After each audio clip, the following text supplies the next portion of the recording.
about the Maharashtra crisis with a new take on it. It's something that is being labeled as the Shindes List. These are the list of people that Eknath Shinde and his rebel MLAs hold responsible for what is happening, what went wrong in the alliance.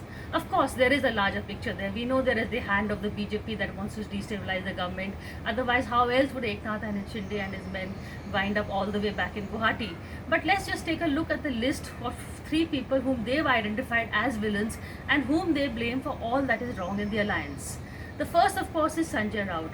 Now, Sanjay Rout is the editor of Samna. He is also known as Uddhav Thackeray's right-hand man. In fact, even at the times of Balasaheb Thackeray, it was Sanjay Rout who was actually giving Uddhav's point of view. At that time, Raj Thackeray was also on the rise.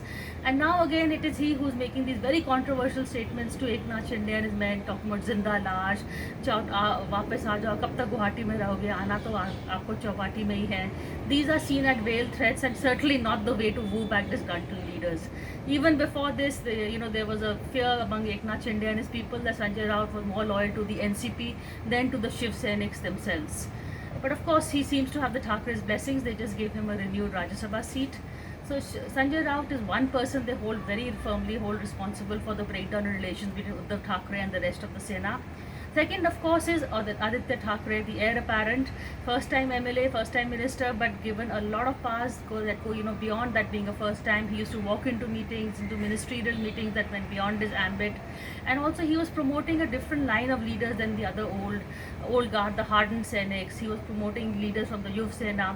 That didn't really go down well with Eknath Shinde and their people. And the third is Sharad Pawar. Now, Sharad Pawar, what is Sharad Pawar up to? I haven't yet understood his role in this.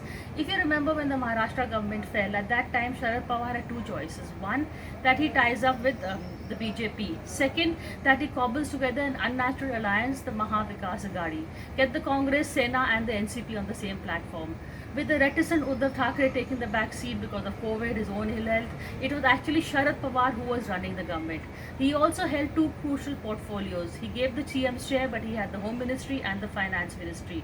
In fact, whenever the NCP has been in an alliance government, say with the Congress, these 2 portfolios have always remained with the NCP. And that's, as we all know, these are the 2 portfolios that are the nuts and bolts of any government. In fact, as an aside before I end, I would really like to know how is it that 27 MLAs left and ministers with security, with Home Ministry guards left in the middle of the night for Surat and no one knew? Sharad Pawar did not know? Is that really something that one would believe? Well, that's it for now.